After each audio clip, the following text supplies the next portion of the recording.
warahmatullahi wabarakatuh. Perkenalkan, nama saya Andre Ricardo, NPM B1A1 18031. Baiklah, di sini saya akan menjelaskan pencegahan pencemaran dan atau kerusakan lingkungan hidup. Instrumen pencegahan pencemaran dan atau kerusakan lingkungan hidup terdiri atas A. KLAS, B. Tata ruang, C. Buku mutu lingkungan hidup, D. Kriteria baku kerusakan lingkungan hidup, E. AMDAL, F. UKL-UPL, G. Perizinan, H. Instrumen ekonomi lingkungan hidup, I. Peraturan perundang-undangan berbasis lingkungan hidup, J. Anggaran berbasis lingkungan hidup, K. Analisis risiko lingkungan hidup, I. Audit lingkungan hidup, dan M. Instrumen lain sesuai dengan kebutuhan dan atau perkembangan ilmu pengetahuan.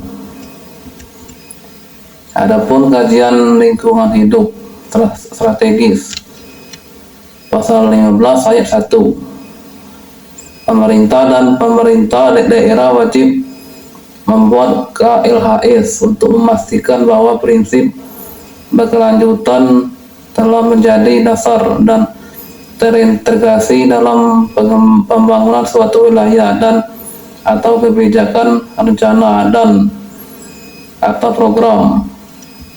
Pasal 15 ayat 2, pemerintah dan pemerintah daerah wajib melaksanakan KLHS sebagaimana dimaksud ayat 1 ke dalam penyusunan atau evaluasi.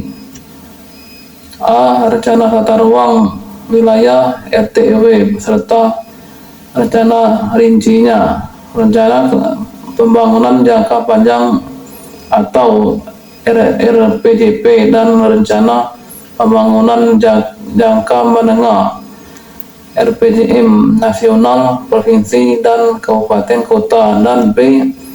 Kebijakan rencana dan atau program yang berpotensi menimbulkan dampak dan atau risiko lingkungan hidup.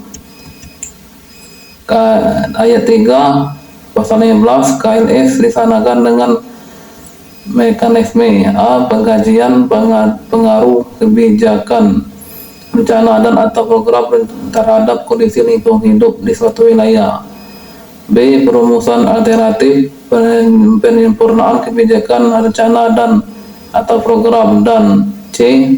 Rekomendasi perbaikan untuk pengambilan keputusan kebijakan rencana dan atau program yang mengintegrasikan prinsip pembangunan berkelanjutan.